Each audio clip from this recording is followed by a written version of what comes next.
Dalam Yesus Kristus Tuhan kita. Amin. Salam. Selamat hari Minggu. Bapak Ibu saudara-saudara, kita bersyukur hari ini kita diantarkan Tuhan ke Minggu 21 setelah Trinitatis, dan kita akan bersama-sama mempergumulkan firman Tuhan yang sampai kepada kita melalui kitab Roma pasal 12 ayat 1 sampai dengan ayat 8. Saya akan baca untuk kita semua. Demikian firman Tuhan. Karena itu, saudara-saudara, demi kemurahan Allah, aku menasihatkan kamu supaya kamu mempersembahkan tubuhmu sebagai persembahan yang hidup, yang kudus, dan yang berkenan kepada Allah. Itu adalah ibadahmu yang sejati. Janganlah kamu menjadi serupa dengan dunia ini, tetapi berubahlah oleh pembaharuan budimu, sehingga kamu dapat membedakan manakah kehendak Allah, apa yang baik, yang berkenan kepada Allah, dan yang sempurna. Berdasarkan kasih karunia yang dianugerahkan kepadaku, aku berkata kepada setiap orang di antara kamu, janganlah kamu memikirkan hal-hal yang lebih tinggi daripada yang patut kamu pikirkan, tetapi hendaklah kamu berpikir begitu rupa sehingga kamu menguasai diri menurut ukuran iman yang dikaruniakan Allah kepada kamu masing-masing. Sebab sama seperti pada saat tubuh kita mempunyai banyak anggota, tetapi tidak semua anggota itu mempunyai tugas yang sama, demikian juga kita, walaupun banyak, adalah satu tubuh di dalam Kristus, tetapi kita masing-masing adalah anggota yang seorang terhadap yang lain. Demikianlah kita mempunyai karunia yang berlain-lainan menurut kasih karunia yang dianugerahkan kepada kita. Jika karunia itu adalah untuk bernubuat, baiklah kita melakukannya sesuai dengan iman kita. Jika karunia untuk melayani, baiklah kita melayani. Jika karunia untuk mengajar, baiklah kita mengajar. Jika karunia untuk menasihati, baiklah kita menasihati. Siapa yang membagi-bagikan sesuatu, hendaklah ia melakukannya dengan hati yang ikhlas. Apa yang memberi pimpinan, hendaklah ia melakukannya dengan rajin.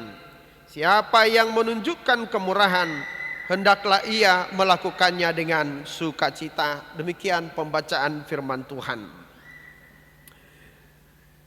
Topik minggu kita adalah ibadah yang sejati. Bapak Ibu saudara-saudara yang dikasihi Tuhan Yesus Kristus, bagi orang percaya, hidup bukanlah kebetulan. Hidup bukanlah secara kebetulan, tetapi hidup kita adalah diberikan oleh Tuhan yang Maha Kuasa. Allah pencipta kita secara sengaja, direncanakan untuk tujuan Tuhan sendiri. Bapak Ibu saudara-saudara, dalam hal ini saya berharap kita sepakat bahwa hidup kita tidak kebetulan, bahwa hidup kita by design, ya, direncanakan dan dirancang oleh Allah sedemikian rupa untuk tujuan Tuhan. Atau barangkali di antara kita ada yang merasa bahwa hidupnya adalah serpihan-serpihan atau pecahan-pecahan, sehingga hidupnya ini dirasa tidak direncanakan dan tidak dirancang dengan baik. Sama dengan serpihan, sama dengan pecahan piring misalnya, serpihan gelas, serpihan kaca misalnya, serpihan itu terjadi atas kecelakaan, tidak ada yang direncanakan itu. Nah, barangkali ada juga orang yang berpikir bahwa hidupnya itu ibarat pecahan kaca, ibarat serpihan piring pecah yang terjadi tidak direncanakan oleh Tuhan. Karena itu Bapak Ibu saudara-saudara, kita mau kembali ke cerita bagaimana hidup kita diciptakan. Dalam Kejadian pasal 1 ayat 26, di situ digambarkan betapa istimewanya, betapa luar biasanya manusia diciptakan Tuhan sesuai dengan rencananya, sesuai dengan rancangannya. Marilah kita ciptakan manusia menurut gambar dan rupa kita, supaya ia berkuasa atas burung-burung di udara, atas ikan-ikan di laut. Supaya manusia yang diciptakan Tuhan itu berkuasa melayani Tuhan, memelihara ciptaan Tuhan yang lain. Artinya bahwa sungguh-sungguh hidup kita ini adalah sesuai dengan rencana, sesuai dengan rancangan, sesuai dengan desain yang dirancangkan oleh Allah. Amin Bapak Ibu saudara-saudara. Kalau tidak amin saya tidak akan lanjutkan. Karena kita harus sepakat dulu di situ bahwa hidup saya ini adalah benar-benar karunia Tuhan yang sangat berharga. Jika kita mengaminkan bahwa selanjutnya adalah kalau kita mengaminkan, kalau kita merasa, kalau kita benar-benar sungguh menyadari bahwa hidup kita ini adalah sesuatu yang sangat berharga di hadapan Tuhan, bahwa kehidupan kita adalah benar-benar karunia Tuhan, benar-benar kemurahan Tuhan, maka selanjutnya kita masuk ke dalam nas kita hari ini. Dalam ayat 1 dikatakan, karena itu saudara-saudara, demi kemurahan Allah, aku menasihatkan kamu supaya kamu mempersembahkan tubuhmu sebagai persembahan yang hidup, yang kudus dan yang berkenan kepada Allah. Itu adalah ibadahmu yang sejati. Tentu persembahan yang dimaksudkan Paulus di sini tidak persis seperti persembahan yang kita pahami sekarang. Ya.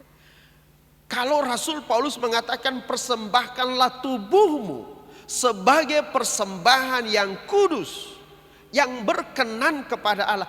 Persembahan dalam pikiran Rasul Paulus tidak sama persis seperti persembahan yang kita pahami sekarang. Bagaimana rupanya persembahan yang kita pahami sekarang? Saya yakin bahwa di antara kita tidak ada yang melakukan hal itu. Persembahan yang dilakukan oleh beberapa orang sekarang bukan persembahan yang baik itu tadi, tetapi uang yang sudah bagus dicetak oleh pemerintah, sebelum dipersembahkan diapakan biasanya? Tidak ada yang menjawab, berarti tidak ada yang melakukannya. Biasanya diremas dulu, kan gitu kan? Diremas dulu, diremuk dulu uangnya, baru dipersembahkan. Jadi bukan itu yang dibayangkan oleh Rasul Paulus. Ini sama seperti cerita ini di Medan ini. Waktu zamannya angkot. Ada seorang ibu-ibu pulang dari pasar, bawa kembalian uangnya, katakanlah misalnya uang 5.000, lalu kemudian hilang nolnya 1, sobek uang nih. Dia naik angkot, begitu sampai di tempat tujuannya dia kasih uang 5.000 yang angka nolnya hilang. Lalu sopirnya perhatikan, mabuk, duitnya koyak, nolnya hilang 1. Yang tadinya 5.000 jadi angka 500. Terus supirnya bilang, mabuk, saya nggak terima. Terus si ibu ini apa jawabnya? Sombong amat Bapak. Sini, besok masih bisa diberikan persembahan ini ke gereja. Jadi persembahan itu bukan karena tidak terpakai lagi, bukan karena tidak laku lagi, bukan sisa-sisa. Itu yang dibayangkan oleh Rasul Paulus ketika ia mengatakan, persembahkanlah tubuhmu sebagai persembahan yang kudus, yang berkenan kepada Allah. Bapak Ibu saudara-saudara, saya mengajak kita untuk masuk dalam pemahaman Rasul Paulus tentang persembahan. Rasul Paulus itu seorang Yahudi, bahkan seorang Farisi yang taat dengan hukum Taurat. Dia tahu bagaimana syarat-syarat persembahan dalam tradisi perjanjian lama, tradisi orang Yahudi. Kalau kita membaca dalam kitab Imamat pasal 1 atau kitab Ulangan pasal 16 ayat 7, ya, kitab Ulangan pasal 16 ayat 7 atau kitab Imamat, di situ disebutkan syarat-syarat yang layak dipersembahkan. Itu tidak boleh bercacat, tidak boleh bercerak, harus sempurna. Jadi gambaran Rasul Paulus ketika dia mengatakan kepada jemaat Roma, persembahkanlah tubuhmu sebagai persembahan yang kudus, yang Paulus bayangkan adalah persembahan seperti dalam tradisi perjanjian lama, yaitu tidak boleh bercerak, harus sempurna. Karena itu ada dua hal yang harus dilakukan oleh seseorang sebelum memberikan persembahan kepada Tuhan. Yang pertama, pastikan dulu bahwa persembahanmu itu bukan dari binatang yang diharamkan atau disebut sebagai binatang yang najis dalam perjanjian lama. Syarat yang kedua, periksa dulu persembahanmu itu dari ujung kaki hingga ujung kepala, dari depan hingga belakang, tidak boleh ada yang bercela. Nah, karena itu Bapak Ibu saudara-saudara, kalau Rasul Paulus mengajak kita semua, mengajak jemaat HKBP Ciputat ini untuk memberikan tubuhnya sebagai persembahan yang kudus dan yang berkenan kepada Allah, yang Paulus katakan di situ adalah benar-benar Anda rencanakan, benar-benar dipersiapkan, Anda benar-benar memiliki niat dan tujuan memberikan hidupmu untuk Tuhan. Dalam Imamat pasal 1, ketika saya membawa persembahan ke bait Allah, misalnya seekor anak domba, maka ketika saya hendak mempersembahkan itu, maka saya menaruh tangan saya ke kepala domba itu sambil berdiri. Kira-kira maknanya begini: ketika saya mempersembahkan domba ini, saya pegang kepalanya. Maksudnya begini, Tuhan, ini domba ini adalah representasi saya, adalah gambaran diri saya. Karena itu saya mempersembahkan domba ini kepadamu, terimalah sebagai ganti diriku. Itu sebabnya dalam tradisi gereja kita di HKBP, ketika kita berdoa hendak menyerahkan persembahan kita kepada Tuhan, semua jemaat bangkit berdiri. Maka ketika itu kita mengingat, kita melihat persembahan yang kita beri. Jika itu kita remuk-remuk dan kita remas, maka yang kita bayangkan, inilah diri saya Tuhan, manusia yang remuk-remuk dan diremas. Kira-kira begitu maknanya. Nah, karena itu Bapak Ibu saudara-saudara jemaat yang dikasihi Tuhan kita Yesus Kristus, dalam buku Ende kita nomor 204 ayat 2, boleh kita nyanyikan bersama tanpa kita harus bangkit berdiri. Musik, nyanyian persembahan.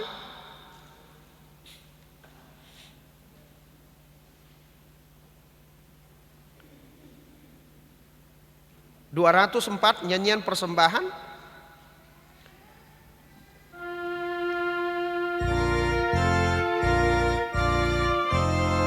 Dua ya. Tuhan karuniamu, roh dan jiwaku semua,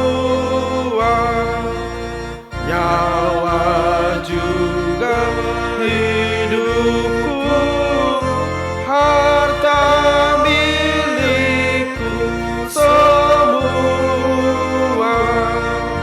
ku serahkan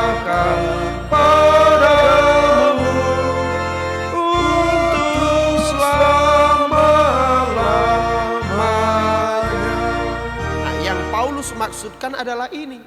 Semua kita berikan kepada Tuhan, tubuh kita, roh kita, jiwa kita, bahkan semua yang ada pada kita. Karena itu yang pertama mau kita lakukan ketika kita ingin mempersembahkan hidup kita.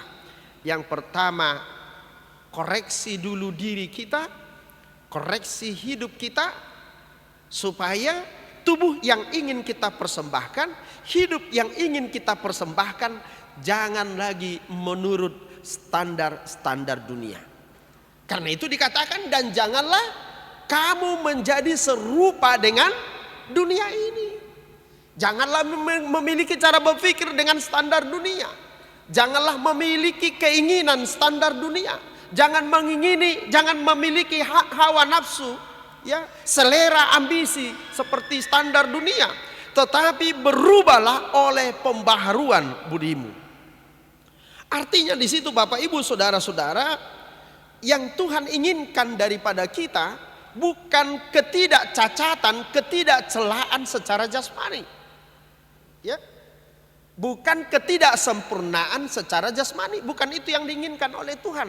Tetapi dikatakan berubahlah oleh pembaharuan budimu, budi, konten daripada kehidupan kita, isi jiwa kita, isi hati kita. Orang-orang sering sebutkan ini inner beauty kita.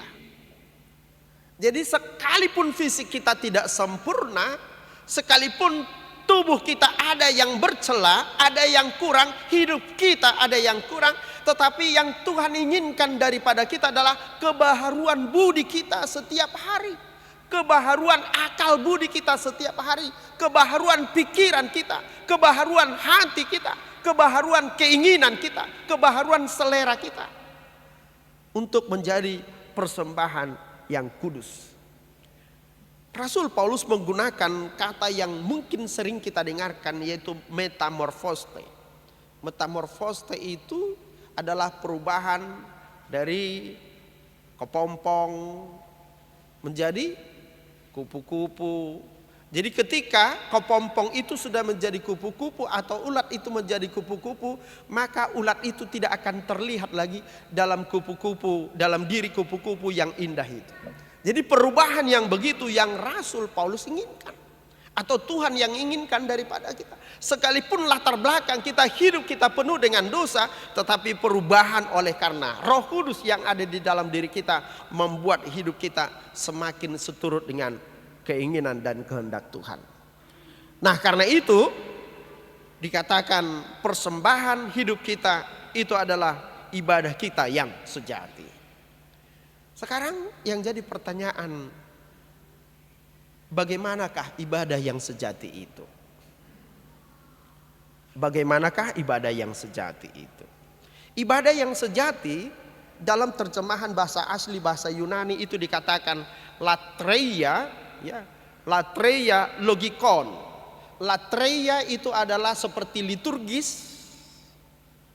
Maka begitu dia berdiri di sini sampai berakhir ibadah ini, dia tetap terpaut dengan Tuhan yang kita sembah. Logikon itu adalah sesuai dengan logika, ya, masuk akal. Itu arti ibadah yang sejati. Jadi ibadah yang sejati itu adalah ibadah yang berdasarkan logika, ibadah yang berdasarkan kesadaran. Itu artinya apa?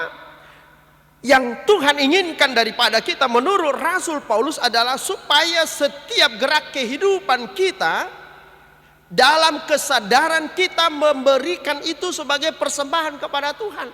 Kita datang ke gereja ini benar-benar sungguh-sungguh dengan kesadaran. Ada yang mabuk datang ke gereja ini? Ada yang sedang mabuk? Ada yang sedang mimpi datang ke gereja ini? Ada yang kebetulan di antara kita yang datang di gereja ini? Saya yakin tidak ada. Semua kehadiran kita di gereja ini adalah terencana. Saya persiapkan ini dari kemarin, saya persiapkan dari rumah, lalu saya berangkat, lalu saya tiba di gereja. Benar-benar kita rencanakan. Jadi ibadah yang sejati itu adalah ibadah yang sungguh-sungguh kita persiapkan, ibadah yang sungguh-sungguh kita rencanakan. Karena Tuhan inginkan itu ketulusan kita, bukan keterpaksaan. Persembahan, ibadah yang kita lakukan dengan sadar, bukan karena kebetulan. Ibadah yang kita lakukan bukan karena terpaksa. Ibadah yang kita lakukan bukan karena kecelakaan. Karena kebetulan saya lepas dari kecelakaan kemarin, hari ini saya ke gereja, minggu depan saya nggak datang. Bukan itu yang Tuhan inginkan, tetapi menjadikan hidup kita secara terencana, mempersembahkan itu untuk menjadi kemuliaan Tuhan. Karena itu dalam setiap ibadah, setiap kita memperhatikan ada 4 hal. Yang pertama, ibadah itu harus didasarkan dengan kekudusan itu, ya. Ibadah itu didasarkan kekudusan, ya. Kekudusan yang benar-benar terpola, terencana. Jadi kalau Rasul Paulus mengatakan dalam 1 Timotius 4 ayat 7a sampai dengan 8 dikatakan kepada Timotius begini, latilah dirimu beribadah gitu. Latilah dirimu beribadah. Jadi melatih itu biasanya dilakukan orang olahraga, ya. Workout. Melatih itu. Jadi penari bisa tubuhnya sedemikian lentur karena dilatih, ya. Binaragawan bisa tubuhnya keras karena dilatih. Jadi Rasul Paulus menghendaki tubuh kita ini kita latih supaya beribadah. Dalam perkataan kita tunjukkan itu ibadah kita kepada Tuhan. Dalam pekerjaan kita setiap hari, kita tunjukkan itu sebagai ibadah kita kepada Tuhan. Bahkan saat kita marah kepada orang lain, itu kita jadikan ibadah kepada Tuhan. Bisa nggak kira-kira marah itu jadi ibadah? Bisa nggak kira-kira? Ketika suami marah ke istri, itu dianggap ibadah. Ya karena marah ibadah menurut pendeta Sinaga, tiap saat saja saya marah pada istri, kan begitu kan? Bukan begitu. Artinya bahwa kemarahan itu harus menghasilkan kebaikan. Dan kemarahan itu kita lakukan secara sadar. Bukan marah tanpa kontrol. Jadi makanya Rasul Paulus mengatakan itu dalam Efesus pasal 4. Jika engkau marah, harus ada aturan marah. Yang kedua, bahwa dalam memberikan persembahan kita kepada Tuhan harus ada perubahan dari setiap hari. Kalau hari ini saya memberikan persembahan yang mungkin kualitasnya 7, besok harus bisa 8, besoknya harus bisa 9, besoknya harus bisa 10. Karena setiap hari kita dibaharui oleh Roh Kudus yang diberikan Tuhan kepada kita. Itu unsur yang kedua dalam kita memberikan persembahan hidup kita kepada Tuhan. Selalu harus ada perubahan. Yang ketiga, memberikan diri kita juga untuk melayani orang lain, ya. Nah, Rasul Paulus menekankan ini di dalam ayat yang ke-3 sampai dengan ayat yang ke-8, bahwa setiap kita diberikan Tuhan karunia yang berbeda-beda.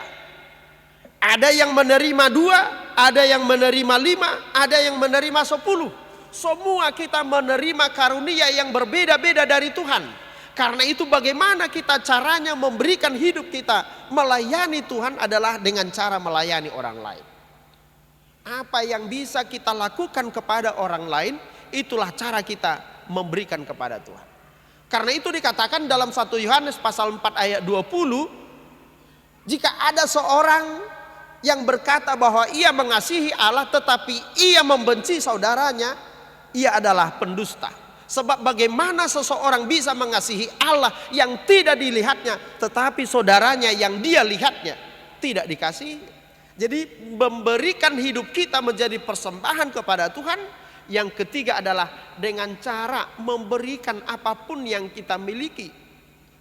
Dalam nas ini ada disebutkan 7 karunia-karunia itu. Silahkan Amang Inang nanti membaca dan lalu kemudian menarik kepada diri sendiri, saya di bagian mana? Apakah talenta yang saya miliki bernubuat? Apakah talenta yang saya miliki untuk mengajar? Apakah talenta saya untuk menasihati? Apakah talenta saya untuk berdiakoni? Apakah talenta saya menjadi seorang pemimpin, seorang manajer? Apakah talenta saya adalah membagi-bagikan kepada orang lain, silakan nanti dibaca. Tapi dikatakan dalam firman Tuhan ini, kita semua menerima karunia yang berbeda-beda. Yang berbeda rupanya, berbeda juga kualitasnya, berbeda juga volumenya. Tetapi Tuhan inginkan dari apa yang kita terima dari Tuhan karunia itu, kita mau pakai itu untuk melayani sesama kita. Karena itu Rasul Paulus mengingatkan, jangan seorang pun di antara kamu memikirkan hal-hal yang lebih tinggi dari apa yang seharusnya dia dapat lakukan. Atau saya sederhanakan, silahkan berpikir sederhana tetapi bertindaklah secara luar biasa. Jadi jika ada orang yang berpikirnya tinggi tetapi berbuatnya rendah, itu bisa stres, bisa bermasalah. Makanya saya katakan masalah itu adalah kesenjangan antara impian atau harapan dengan kenyataan. Ketika kita memikirkan hal-hal yang tinggi, tetapi yang dapat kita raih itu hal-hal yang rendah, umumnya kita bermasalah. Nah, sama seperti begini. Orang tua yang mengharapkan anaknya juara 1, ketika anaknya juara 2, pasti si orang tua itu akan masalah dalam pikirannya. Kok nggak juara 1? Padahal udah juara 2. Atau saya katakan, ketika ada orang tua yang mengharapkan anaknya menikah dalam usia 25 tahun, ketika anaknya tidak menikah dalam usia 25 tahun, sudah mulai pikirannya bermasalah. Jadi karena itu Rasul Paulus mengingatkan, arahkanlah pikiranmu kepada perkara-perkara yang sederhana, bukan perkara-perkara yang tinggi, melebihi daripada apa yang kita dapat patut. Supaya kita dapat bersyukur kepada Tuhan, berpikirlah sederhana. Apa yang Tuhan berikan, apa yang Tuhan berkati, sesungguhnya itulah yang menjadi bagianku. Ada yang sedikit, kadang besar, kadang banyak, kadang kecil, tetapi saya percaya bahwa ini yang Tuhan karuniakan kepadaku, maka aku akan dapat senantiasa bersyukur kepada Tuhan. Yang keempat, memberikan hobi kita, termasuk pelayanan di gereja ini. Gereja kita membutuhkan banyak pelayanan. Salah satunya adalah jika Bapak Ibu saudara-saudara mendengarkan suara saya dengan jelas, berarti karena masih ada yang melayani soundman di atas sana. Tapi itu juga kendala kita, hanya mengurus sound di antara sekian ribu jiwa jemaat HKBP Ciputat ini sangat susah. Sulit kita mendapatkan seseorang yang mau melayani Tuhan hanya untuk menjaga sound system di atas sana. Jadi firman Tuhan ini mengajari kita, Bapak Ibu saudara-saudara, apa yang bisa kita beri? Tanya kepada pendeta, tanya kepada para halado, Bapak Amang Inang, apa yang bisa saya lakukan ke gereja ini? Setuju? Setuju? Nah, kesulitan kita di situ. Memberikan waktu kita, memberikan tenaga kita, memberikan pikiran kita. Konon lagi, kalau kita memberikan segalanya untuk Tuhan. Karena itu Bapak Ibu saudara-saudara, sekali lagi, jika sebelum memahami nas ini, saya anggap bahwa saya ke gereja, bahwa saya mempersembahkan hidup, beribadah kepada Tuhan ketika saya pergi ke gereja. Tetapi lewat firman Tuhan ini kita diingatkan bahwa kehidupan orang percaya itu setiap saat dan setiap hari hidupnya adalah ibadah. Karena itu mulai besok kita akan berpikir, saya hendak pergi berangkat ke kantor saya adalah sedang menunaikan ibadah saya. Besok ketika kita akan berangkat ke usaha kita mulai berkata, hari ini saya berangkat ke usaha saya melakukan ibadah. Supaya dalam setiap perkataan kita, dalam tindakan kita, dalam perbuatan kita, dalam keseluruhan hidup kita, kita jadikan itu sebagai persembahan kepada Tuhan. Amin, kita berdoa. Terima kasih Bapa di surga atas firman-Mu yang boleh kami sama-sama pergumulkan saat ini. Biarlah Tuhan sungguh-sungguh kami sadari bahwa hidup kami adalah karunia Tuhan, pemberian-Mu Tuhan. Dan karenanya kami mau persembahkan hidup kami untuk memuliakan nama-Mu. Tuhan, biarlah setiap kata dan perbuatan kami sungguh-sungguh menjadi ibadah kami kepada Tuhan. Bahkan dari apa yang Tuhan karuniakan kepada kami, keterampilan kami, kemampuan kami, tenaga kami, waktu kami, bahkan apa yang Tuhan karuniakan kepada kami mau persembahkan kepadamu. Tuhan, biarlah itu juga yang menggerakkan kami untuk membangun pelayanan di gereja ini oleh seluruh jemaat Tuhan, untuk mau ambil bagian, berpartisipasi, turut melayani gereja ini, supaya gerejamu ini semakin berkenan di hadapan Tuhan. Berkatkan seluruh jemaatmu Tuhan untuk kembali ke rumahnya masing-masing, untuk kembali melanjutkan kehidupannya bersama Tuhan. Kami akan jalani hidup kami bersama Tuhan. Kami akan melakukan segala tugas-tugas dan pekerjaan kami bersama Tuhan. Kami akan mengajari, merawat, membimbing anak-anak kami, sehingga keluarga kami juga menjadi persembahan yang berkenan kepada Tuhan. Dalam nama Yesus kami berdoa. Amin. Kita puji Tuhan seraya kita memberikan persembahan kita.